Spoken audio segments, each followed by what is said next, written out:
Ladies and gentlemen, reaction. This is the Battle of Kursk preparation, Extra History Part 2 by the channel Extra Credits. We saw the first part, I guess, few weeks ago. Yeah, so this is Eastern Front of World War II, which is just effed up basically. You know, Germans are attacking Soviets, and Soviets are losing their men left and right. Too many POWs, right? I also reacted to history videos on that. I think it's still one or two videos left on that one as well. So yeah, too many, you know, POWs constantly, prisoner of wars, 80,000, 300,000, 200,000, like holy shit, right? I mean, no wonder Russians and Soviets basically lost so many people during the World War II. That number that is just ridiculously high. And right now, women are outnumbering men in Russia because of that. So Germans had better, battle tactics, right? And Soviet basically had more number, but that's just effed up in the end because that so many people died. And POWs, right? You think POWs, so they didn't die, but they were captured, so they would survive. Oh hell no, these are German we're talking about, right? And Nazism basically is opposite of at the time Soviet's communism. That's how Hitler presented it as, like, we are not that, we are this. So obviously communists are their enemy, right? I mean, your average war, usually whenever somebody's captured, defeated, that's it, right? The winner is basically, I guess, takes all the glory and everything, takes the land and everything, because it's about battle for some kind of I guess, money, resources, or land. World War II, it was a war of ideology, right? Hitler considered certain race and people beneath him, so he just mass killed them. And communists were not that far off than Jews. So he also killed lots of POWs, right, left and right. Otherwise, all this death count of Russia would not be that high if he didn't kill all those POWs. So let's watch this one.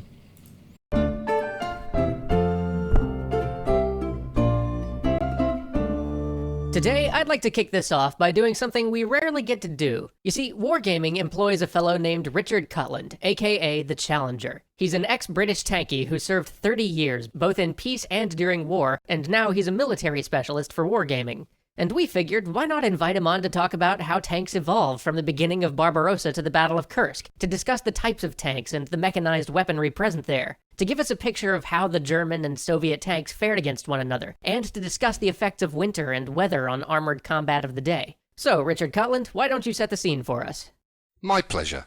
At the beginning of Operation Barbarossa, the Germans weren't expecting much from their opponents' tank forces, which were mostly composed of old T-26 and BTs. But little did they know the most advanced Soviet tank models, the brand new KV-1 and T-34, were actually superior to all German tanks. The German standard anti-tank weapons were found to be ineffective against these new Soviet vehicles. Damn. Still, these tanks were not available in great numbers. Their deployment was still incomplete when Barbarossa commenced.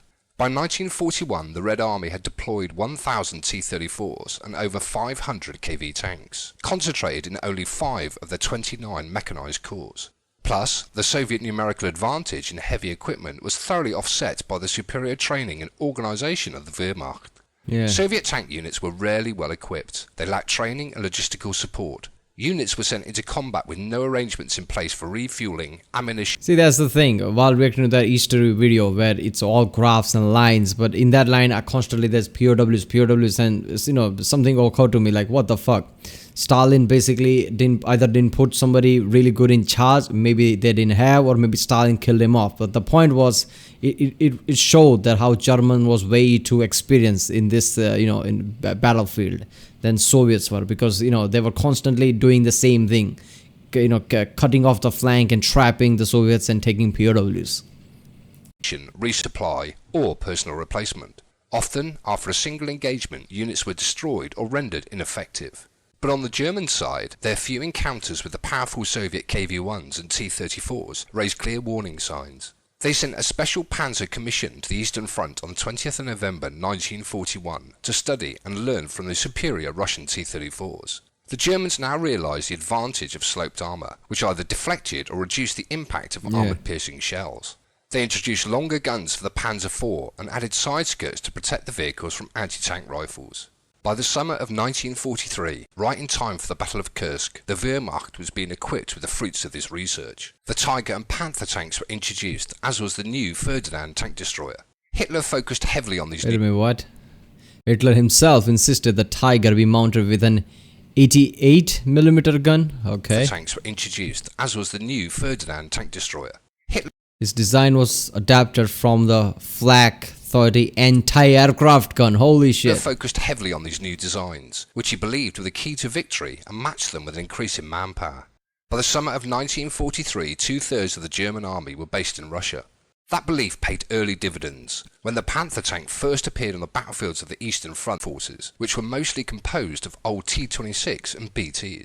Oh, sorry, press the wrong button. Panther tank first appeared on the battlefields of the Eastern Front, the Soviets did not have an effective weapon to counter it. During the Battle of Kursk, it demonstrated that it could destroy any Soviet armoured fighting vehicle from long distance. Damn. As a result, it had a very high overall kill ratio, despite making up less than 7% of the estimated 2,400 to 2,700 total armoured fighting vehicles deployed by the Germans in this battle. But at the same time, it had been rushed to the field unready. Many units failed due to mechanical problems, and the Panther alone could not punch through the Soviets' layered defence system at Kursk. Even heavier tank designs like the Tiger were not a total win for Nazi Germany. While superior engineering-wise, they weren't easy to manufacture, which made them not suitable for wartime economics. Yeah. You see, heavy tanks aren't that hard to make. Because let's be honest, a whole Eastern Front attack started because Hitler was out of resources and money. So building this was also costing him way too much. You just add more of everything, but they're expensive, and they're hard to maintain, and they bog down, so they're only useful in certain situations. Indeed, the Soviets also had tanks comparable to the Tiger, the IS-2, plenty used, and they were also similar, big, deadly, and not really worth it. On the Soviet side, their research had focused on a new medium tank, called the T-43, but it had been commissioned back in 1942 to counter the Panzer IV, and it did not have enough firepower or armour protection to go up against Germany's new Panther. Many within the Soviet High Command believed the war effort would be better served by simply making more of the same T-34s that they had introduced at the start of the war. T-34s had the advantage of being faster and more nimble than the larger German tanks. The Soviets used them to their advantage by massing tanks and running them at full speed against German positions. The Germans could destroy a Soviet tank before the Soviet tank could get into range, about 2 kilometers versus 1 kilometer. So in the end, the tanks of both countries wound up being pretty comparable.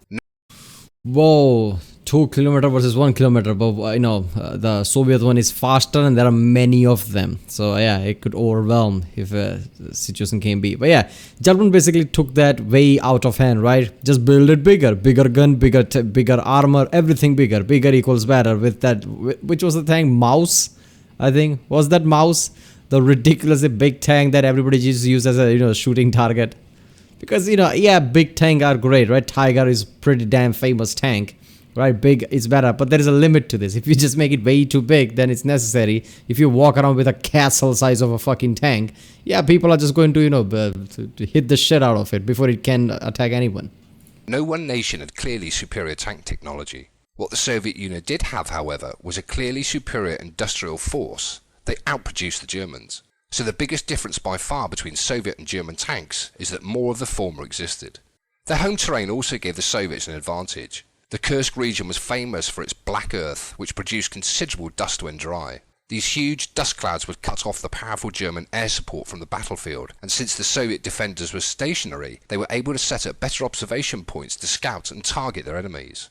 Even when it rained, huge thunderstorms turned the ground into a muddy quagmire that halted the German offensive where speed was essential. The home ground advantage combined with preparation time had clearly played in the favour of the defenders. Now I'll kick it back to Dan, but first I want to say a huge thank you to the Extra History team. It's been an absolute privilege to work with you and to be part of this animated journey through history. To all the viewers, I wish you well and hope you find this series both entertaining and informative. And a final comment from the Royal Tank Regiment's motto, fear naught. Awesome, thank you very much. Okay, now that we're a little more familiar with the hardware involved, let's round this episode out with a little more of the run-up to what would so famously be known as the Battle of Kursk. Last we left off, German forces had been pushed back from Stalingrad. The Wehrmacht 6th Army had been surrounded and destroyed, and the Soviets had taken the offensive. But reeling from this defeat, Hitler finally gave full operational control to his general in charge of Army Group South. Yeah, I'm not gonna lie. Hitler's face would have been ridiculous at the time, right? Oh, Soviet, they're beneath us. Ugh, they're nothing, right? We are the Nazis. They are just Soviet, like, communists. They are below us. We are the Aryans here.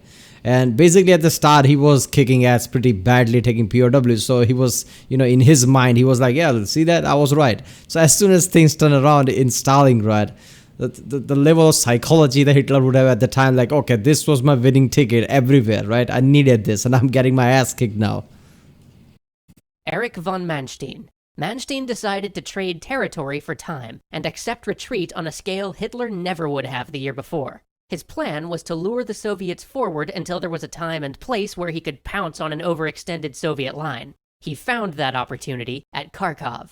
As the Soviets pushed forward past the city, Manstein's reorganized and reinforced panzer divisions fell on their flanks. They rapidly encircled and cut off pockets of the Red Army. Soon the city of Kharkov was back in their hands. The Soviet losses were nothing. Seriously, at the time, somebody needed to tell Soviets and Stalin at the time that, dude, it doesn't matter what you do, make sure your flank is secure. Do not, overreach, I guess. Do not go past the line way too much where your flank is exposed. Because that's how Germans have been kicking your ass, basically. Like they were at the outset of the war, but losing 85,000 soldiers in a matter of weeks at the cost of a mere 10,000 German casualties seemed like it might signal the possibility of the initiative falling back into German hands. But 85,000 on a front of nearly 2 million men wasn't enough to change the flow of the war. The Soviets didn't lose their nerve or pull back after these losses. They were on a grim march forward to Berlin. Something else, something much more drastic would have to be done to put Germany back on the offensive. But as the battle lines evened out after the rapid German assault, everyone noticed one thing.